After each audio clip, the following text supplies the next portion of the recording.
Welcome to Post-Exertional Mayonnaise, a podcast about living with ME and chronic illness, creativity, and making meaning. I'm joined today by Anna Redshaw, and she's the organiser of Blue Sunday Tea Party for ME. It's so good to have you, Anna. It's lovely because we've kind of connected in the past through blogging and things like that, and so Yeah, I was trying to it's work that out fantastic to. yesterday. It must be, well, at least 7 years that I've known of you from. It must be less. Well, I've been ill now for 6 years, but I started blogging kind of not long after I became ill. So, Oh, okay. um, But yeah, yeah, I can remember we were doing the Emmy Association yeah, blog. I can't remember champion what were we champion called? bloggers. Yeah, so Yes, yeah, Champion Bloggers. That was us. yeah. I'm still with that group, but I just don't really blog much anymore because I don't feel like I have much to say a lot of the Well, times. you're king of podcasts now, so you can't be doing both. So yeah, maybe I've kind of run out of things to say, and then I just ask other people things. So I just get other people to say things. So yeah, but do you want to tell us a bit about your own ME story and kind of what was life like before ME, and what does it look like for you now? Sure. So I don't think any of us are lucky to end up with Emmy, but I think my situation does seem far more fortunate and favourable than other people. So I became unwell at 21, and it was literal weeks after graduating. So I'd got the university experience, and I hadn't yet entered the workforce as such. I was just doing temporary summer work, and then got a virus that was going around. Sort of everybody got this virus, and as everybody recovered, I got worse. And my onset was really acute and really severe. So the dates are like etched in my brain. Had my first medical appointment at the start of September, and then within 2 weeks, I'd lost the ability to walk and talk and eat, and Wow. so for me, I went straight in at severe. And as I've sort of made progress, I think that was kind of a very odd blessing that I didn't have the fight that so many people have of trying to push through to keep going with work and put food on the table. I didn't have any of that. The choice was completely removed from me. And I was already living back at home after uni with my mum and dad, so I was being cared for. I didn't have any dependents, a mortgage to pay, anything like that. So yeah, it was terrible. But as I look back, I mean, I can't remember all that much of those first months or years because I was just so unwell, and I think probably there's an element of trauma as well. But yeah, so before I was, like everybody else, really active on the go, spontaneous, and did a degree in history, and was kind of deciding what I was going to do with that. And I have done nothing with it. Yeah, it was a severe acute onset. But I feel really lucky that I got scooped up so fast by the online community. I joined a forum.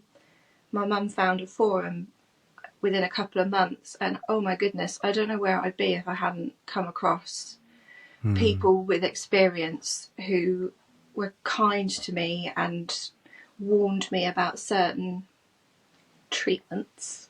Yeah.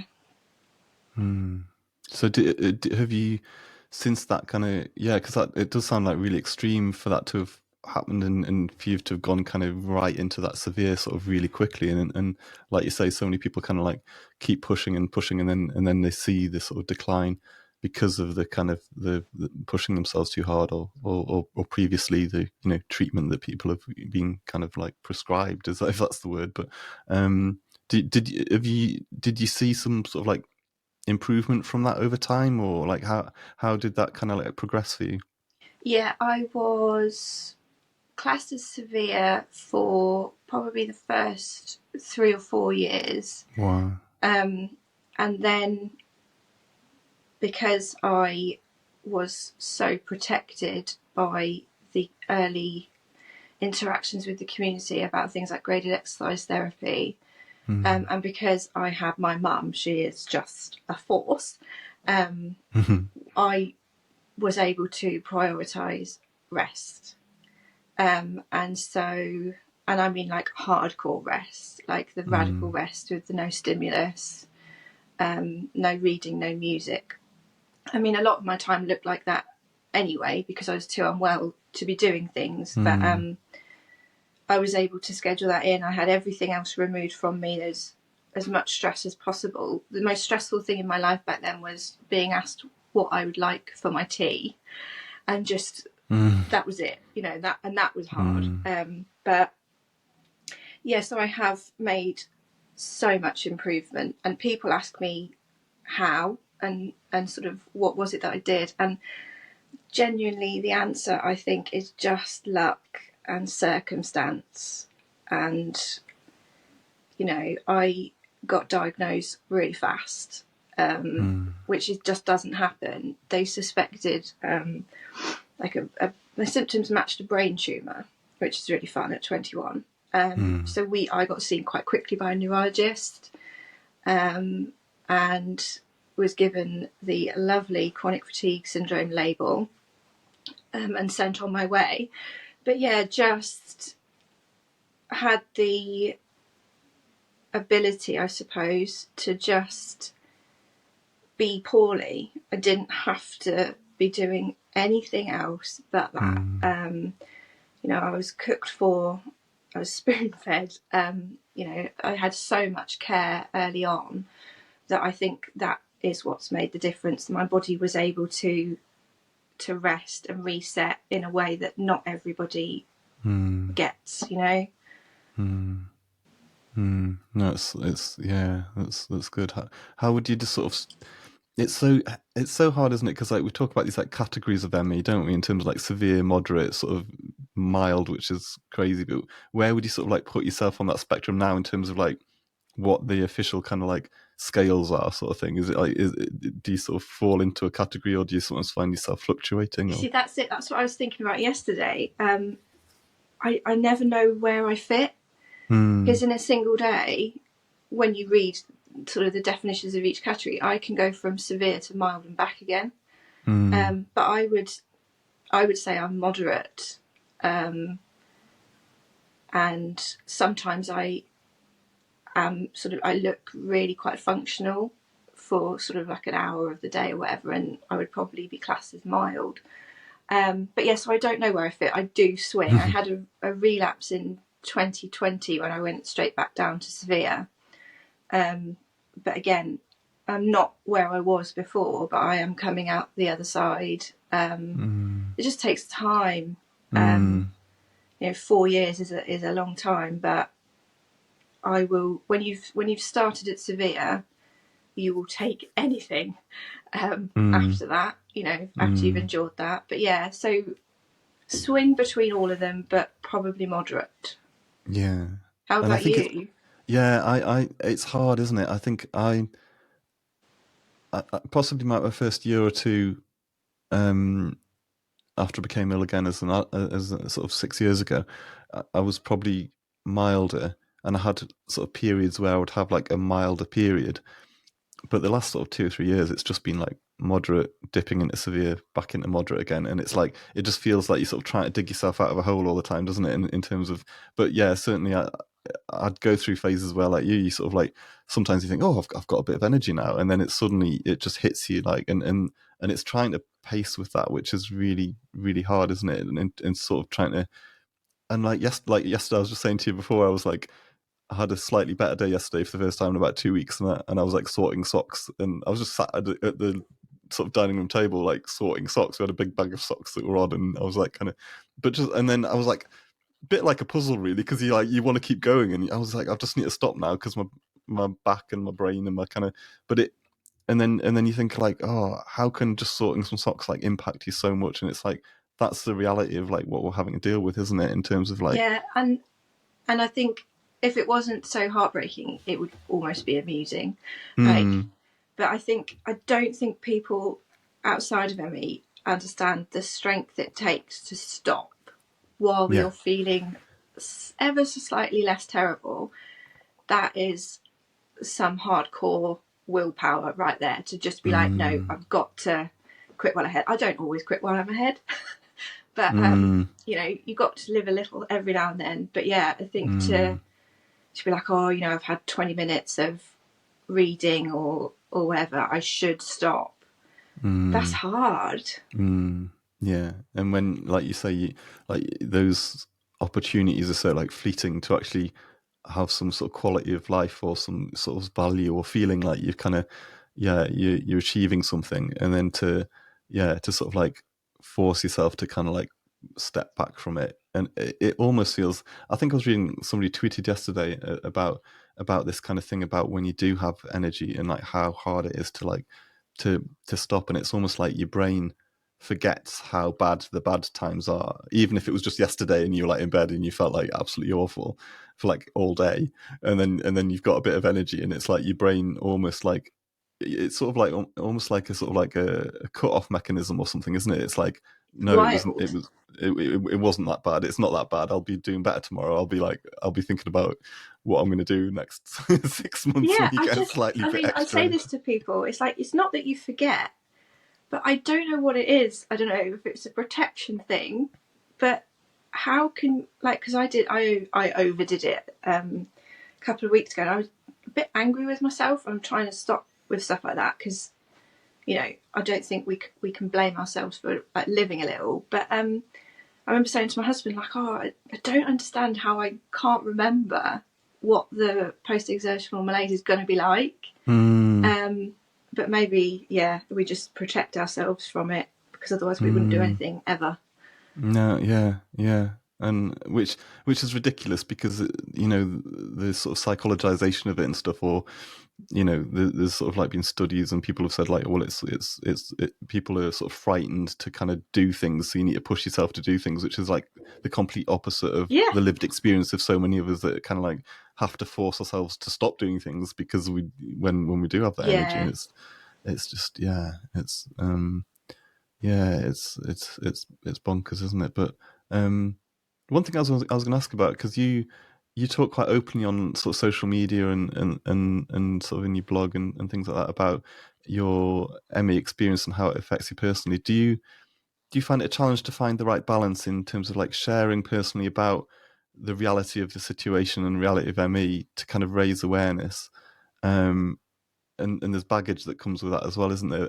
Against the sort of self care and self preservation side of things, because you're like a really quite like an open person on like Facebook and things like that around. You make little videos sometimes or whatever, and it's always good to see what you've got to say, and I think it's really helpful for people to relate. And some people are quite closed about their own illness, and some of us are kind of more open about it. Is that quite a challenge for you, or do you find it like difficult at times, or it's I think I hate to it, use the word inspiring, because it's not. everyone's inspiring these days. I know. I think it comes and goes. I think so. I started the blog in 2013, I think. I started it primarily for me to have like an outlet, but also I still think that if I want people to understand, I have to explain it to them as best as I can. And I'm in a position to be able to do that, because I've got the support of my family. You know, some people have got family who do psychologicalize it and won't let them acknowledge that they've got it. And I've not had any of that. I started the blog because I was told from people around me that what I was sharing on just like a Facebook status was too upsetting for everybody Oh and wow. too depressing. So I was like, well, I need Yeah. to get this out. I'm quite good now. I've got like pretty good boundaries on my social media pages to protect my energy. Like, I don't necessarily enjoy it, but I don't reply to comments, which is hard because I want to have like a two-way interaction with people. And I do things like I don't really share much about details of my family. I could never share people's names. I don't share my husband's name. But I do feel quite confident, really, in sharing about the symptoms. I remember years and years ago, I did a blog post about having wet myself, and it was the one of all the ones that would get shared so much, it was that one, and I was just like, you know what, it is what it is, you know, this is what ME does to all of your body. And yeah, so no, I'm really lucky that I do feel quite confident in it. I struggle when I get like an influx of new followers. It's strange. I don't feel massively comfortable having a bigger following, and I have to pretend I'm still just writing for the few that were there in the beginning. But yeah, it's okay. It's okay. I kind of do drafts as like a diary entry almost, and then leave them sometimes for years, and then they get published when that feels relevant again. So I don't sort of write and then publish straight away, because I can be a knee-jerker. I can be like, I feel like this, I'm just going to share it, and then it comes back to bite me because I haven't thought it through properly. So yeah, I think quite carefully about how I word things, and I really don't feel comfortable giving people advice.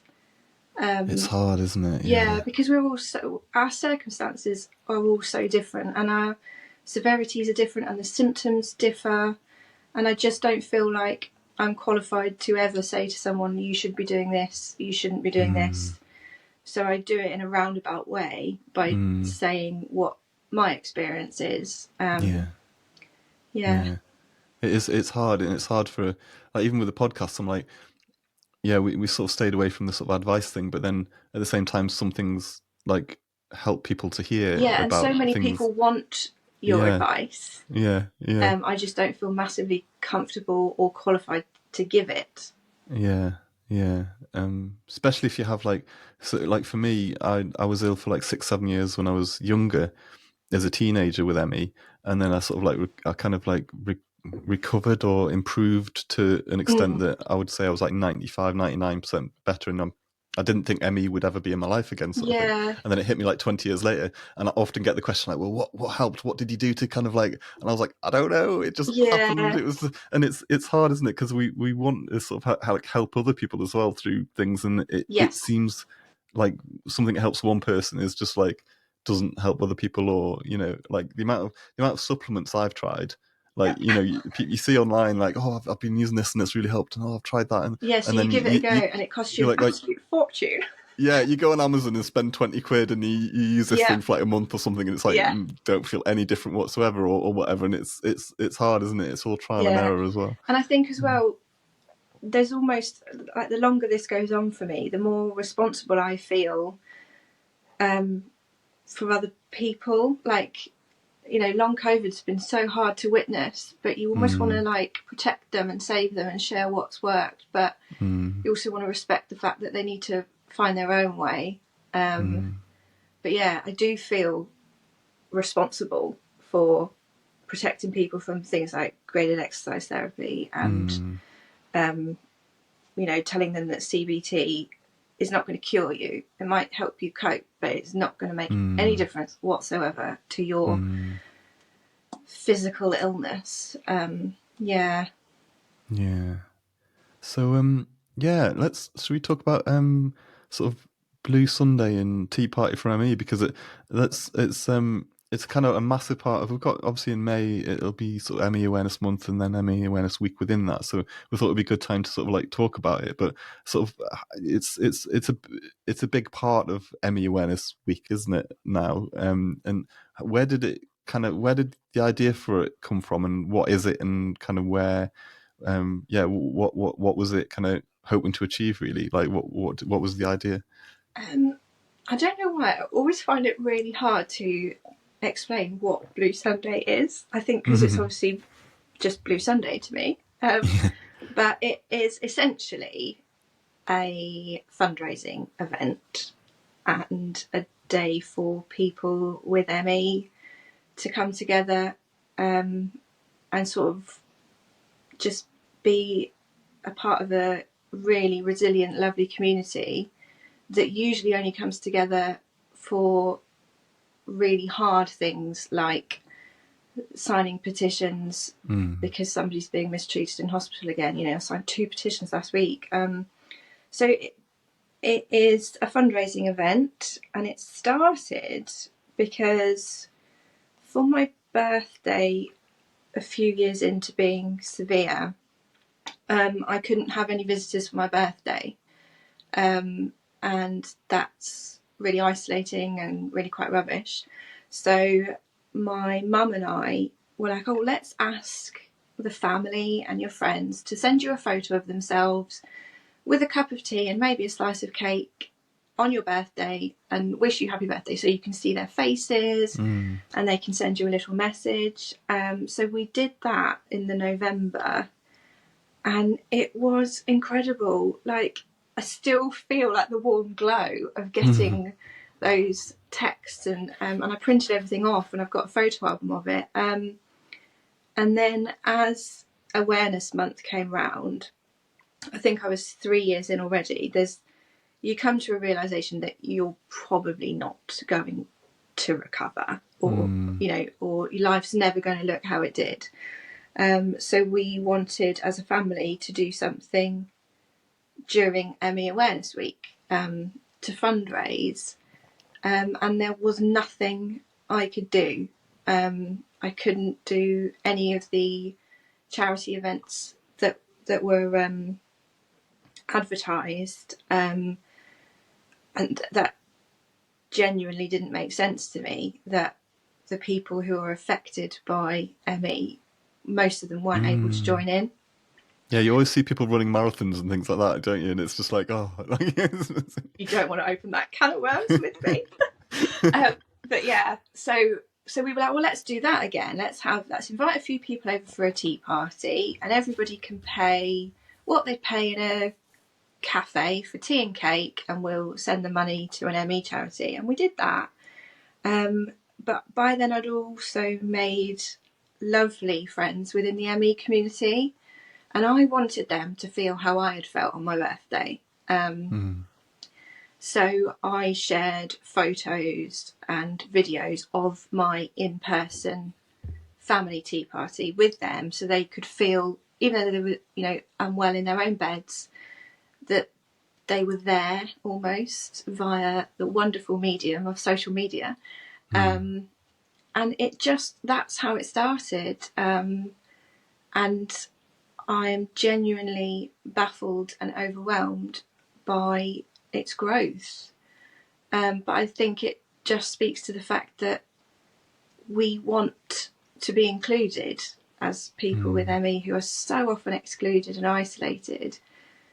We want joy, we want to join in. And for me, it was and remains a really good way of engaging people who've got no experience of ME with our cause. I used to get medical professionals, GPs, physios, medical students come to the in-person event, and they're there because they think they're coming for tea and cake. And then me and my parents rock up and we're like, hi, let's talk about ME. And we've got leaflets, and it was a really good way of engaging people and educating them accurately, because the majority of people either don't know about ME or they know about it through the Daily Mail and such like. So yeah, it was just that's its origin story. And then it's sort of just growing over the years. How many years have you been doing it now? So last year marked 10 years since I started it. But I think I'm on to my 12th. This will be my 12th Blue Sunday, because we started in 2013. And it's like marked all over the world. You've got people in Japan, New Zealand, Australia, Canada. Like, what? It just started in my dining room back when I was actually using the dining room as a bedroom because I couldn't use the stairs. And now international ME charities have meetings about it and how they're going to use it to fundraise and raise money. And it's just absolutely just mind-boggling, I think. So do people give to any particular charity, or do they sort of give through your website and then it goes to charities, or like how do you keep, because you've raised like £100,000, haven't you, over the sort of 10, 11 years? So Yeah. how do you keep track of like how much money is being raised and where the money's kind of gone and what it's gone towards? So it used to be that when it was tiny, I would just have a fundraising page for one ME charity, and that's where the money would go. And then as it progressed and more people joined in, they would message and say, oh, I've actually donated to a different charity. I hope that's okay. And absolutely. So a few years ago, I was like, right, let's do this properly. And I contacted 10, I think, international charities, and was like, my name's Anna, I do this thing. We would like to fundraise for you. So I have donation pages for this year. It will be 14 charities. Wow. And I converse with the charities, and either they let me know how much has been donated to them, and then I'll get my calculator out, and my husband checks it because I'm terrible. And just keep an eye on it like that. I mean, I think last year was 32,000 for 13 charities, I think. So I like people to be able to choose where they send it, because there are so many different charities and they all do different, equally wonderful but different things. And as individuals, we all favour different ones.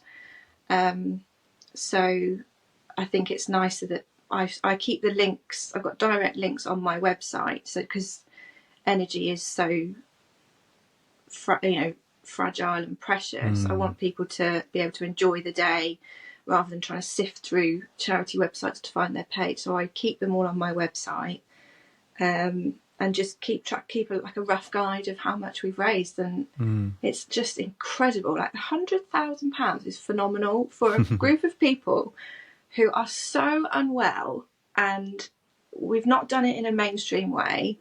We've made it work for us, and I just think it's awesome.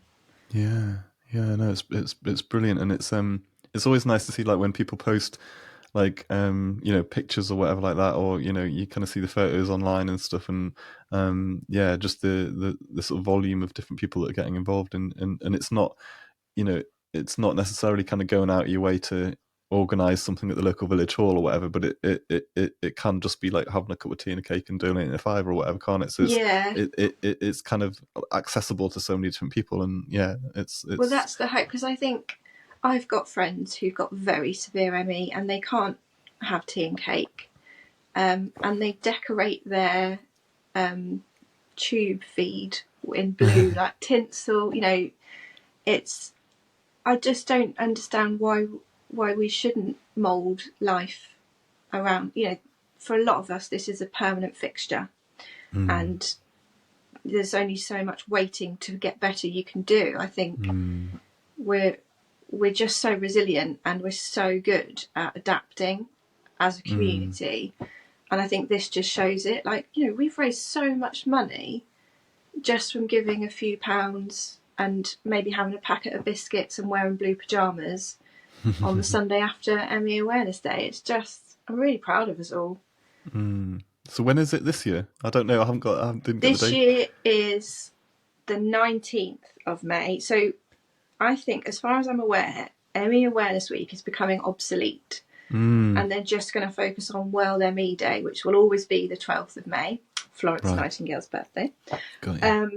And so I'm going to always go with the Sunday after that, and hopefully we'll have a big enough break that we can do both if we wish, because one is really pushing the awareness and the advocacy and sharing the reality, and then Blue Sunday has become more of a joyful celebration of the community. 19th of May, but if that doesn't work for people, some people do it in the week because they might take cakes into work and do a bake sale.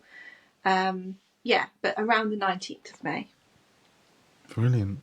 And what kind of keeps you going? Because I know it's sort of like it could be quite draining for you, and it's like keeping on top of everything, and like you have your admin time as well, don't you, for things like that. So, like, what do you sometimes feel like? Oh, do I keep doing this, or is it because it's sort of like you say, it's like ballooned into something that's really big. So it must feel hard to feel responsible for that in a way. I think last year or after last year, I felt so overwhelmed that like so many people were aware of it, and was it good enough, and did people feel included, and all that. But I always say to people who sort of are like, oh, we're a bit worried about your energy work, I have nothing else to do. You know, this is accessible to me. This year I'm doing really well. I'm doing an hour, if I can, an hour's admin a week on it. Because all of the slides onto social media, they just need to get updated each year with the date or whatever. You know, I did the work, the hard work years ago. So yeah, it doesn't ever feel, oh, I really, really don't want to do this anymore. I think I will always do it because every year I get the most incredible and special messages from families. One that sticks in my mind, last year I got an email from a parent whose 11-year-old has been too unwell to go to school and has lost friends, and that this 11-year-old was able to join in, and their mum helped them on social media just to see that there is a whole community of people just like them. And when I get messages like that, that's what keeps me going. Because if just one person feels included and it brightens their day, then I just won't stop. Because we are so isolated and we are so neglected that yeah, I'm happy to just keep chipping away with all this if it makes just one person feel ever so slightly that things are not quite as bleak as they were. Yeah, and also like it would just be, the hope that money raised as well will, especially like people giving to research charities and stuff, Yeah. like at some point, someday, somebody might kind of crack something, and that we see some improvement, and maybe some of that's ultimately come back from money raised through kind of like the Blue Sunday. So I mean, we don't know, do we? So we don't, and I think each year some of the research charities get thousands through Blue Sunday, and they're the ones that are. I mean, all the charities are doing different things, changing policy and going to Parliament and whatnot. But yeah, the biomedical research, if you give a huge chunk of money to that, we're getting there slowly but surely. We're finding issues with blood, issues with brain. The research is now there, and they're actually proving this stuff, and that helps even the awareness raising when you can be like, forget your battery analogy. Actually, my mitochondria is failing. Yeah. Are you somebody that kind of keeps on track with like research and things like that, or because my brain doesn't hold it all in? I spoke to Jenny Jacks last year, and I know you've kind of done sort of stuff with her with the cakes and stuff like that, and she's just like on fire about kind of like this, that, and the other. And I'm She's just like, really good. I am not like that. I think it's the cognitive dysfunction as well, that it's just not something I can keep up to date with. My husband's quite good, but and also for me, I don't always do very well mentally if I am fully immersed in all things ME all the time. So yeah, I don't keep up to date with research. I think the MEpedia like website is quite good because it gives it's run by ME Action. They give quite a broad view, and then you can click and read more if you want to. But yeah, I'm not one of these who's like, oh, this study's just come out and they found this. No, I wait for someone else to tell me about it. Yeah, or I'll just read something and I'll be like, oh, that's really interesting, but like I'll read sort of somebody's kind of summary of it rather than trying to read yes, that's what I do. a scientific research paper on or an extract or something like that, and I'm just like, yeah, it's going I in one don't ear and out the understand other. what this means. And I always blame the fact that I didn't do science at school because of my ME, and I missed like all my science. That's So, like, what even it though was. That's exactly what it was. I'm just like, Yeah, it's no, just my it's brain's. because you weren't there, because you were so unwell that's why you just can't possibly keep up now. No. I don't know what my excuse is then. I was there. Yeah. No, but no, it's good to have the people that do that, and we appreciate them. And some people Yeah, just that's got why the brain for it. community's so awesome though, because everybody brings something else, and everybody's got different like skills. That there are the people that follow that and are really on it, and then they filter it back to us. And then there's other people that make people feel less alone, or share their share their experience, give advice. Yeah, we're a very well-rounded group, I think. Yeah. Together we all make one perfect person. Yeah, yeah. No, it's good. So, but no, thank you so much for coming on and sort of sharing a bit of your story, and Well, thanks so much for having me. I feel really it's honoured. it's been brilliant, and I've enjoyed it. And what we'll do is I'll put links in the description for the website for Blue Sunday, and 19th of May. Did you say? Yes, 19th of 19th of May. May. Yeah. And yeah, sort of get involved if you can. Even if it is just like having a cake, or I keep meaning to buy like something blue to wear because I don't have any blue clothes, and then every time it's like, oh, I haven't got anything blue. So yeah, but I'll try and make a point of doing it this year, and have a cup of tea and a cake, and yeah, donate some money, and it's yeah, it's fantastic, and it'll be great to have as many people as involved as possible this year. So please do get involved if you can, if you're able. And yeah, so thanks very much, Anna. It's been brilliant to talk. So it's good. Thanks for having me. Brilliant. Bye. Bye.